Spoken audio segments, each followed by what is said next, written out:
Welcome to Abbas Gallery channel.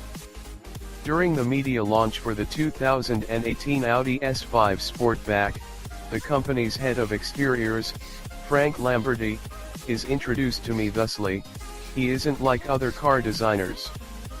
He doesn't own salmon-colored pants. He doesn't wear scarves outside the winter. He is just a humble guy. Lamberty is indeed very humble. He makes no mention of penning Audi's all-conquering Le Mans prototypes, which he did, or the company's DTM race cars, which he does. He's too busy defending his conservative design edict. Recent models, according to critics, are indistinguishable from their predecessors. Basically, some people think Audi's lineup could use more colorful pants. When it comes to the S5 Sportback, that point is moot. The previous generation never came to America, so buyers here will see the shape with fresh eyes. And they'll go ape. This toothsome new 5-door variant is Lamberty's rolling masterclass on proportions, packaging, and holistic design. Instead of futzing with the 2-door S5 chassis, his team moved onto the 4-door S4 platform, which added 2.4 inches to the wheelbase, the right amount, he says, for maximizing legroom without over-softening the body lines. From there, he set to adapting the S5 Coupe's exterior to scale. That meant going lower, longer, and wider, then dropping the roofline 1.4 inches. The resulting silhouette cuts into rear headroom, but pays massive dividends in utility. Rear seats folded, cargo volume increases to 35 CUFT, more than twice that of the full-size, long wheelbase Audi A8. Leave those seats up, and the Sportback can carry 5 occupants while still offering 21.8 CUFT under its power liftgate, roughly 40% more than S4 sedan. It is, in Jersey parlance, a proper 3-body trunk. Per usual, subtle changes, quad exhaust tips, honeycomb rear diffuser, unique 18-inch wheels, full LED headlights, differentiate the S model outside. Inside, it's all tech on deck.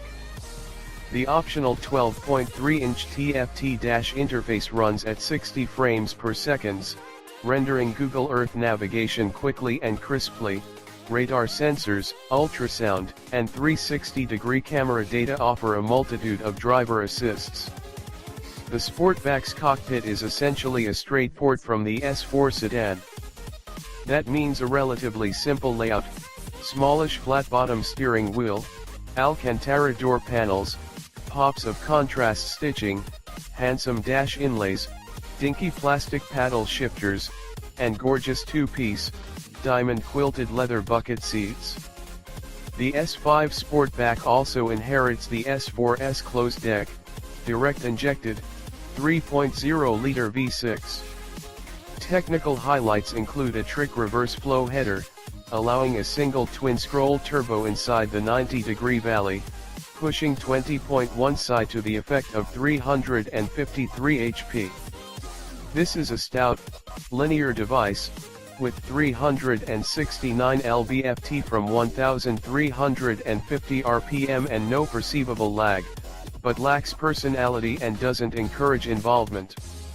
Redline is a modest 6,400 revs, and the noises, mostly booming exhaust baritone, get no richer or more complex as the Tatch climbs. While launch control delivers 60 miles per hour in 4.5 seconds, the car can feel oddly lethargic around town. This may have something to do with the gearbox, a conventional 8-speed automatic, sourced from ZF and tuned in-house. The base A5 Sportback, which delivers 252 HP and 273 lb-ft, gets a 7-speed dual clutch and doesn't suffer the same niggles. Engineers say that unit couldn't handle the S's added low-end grunt, hence the torque converter setup.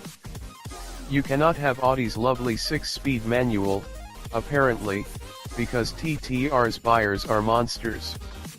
Remember, we brought the last generation of that car over to the US as manual only.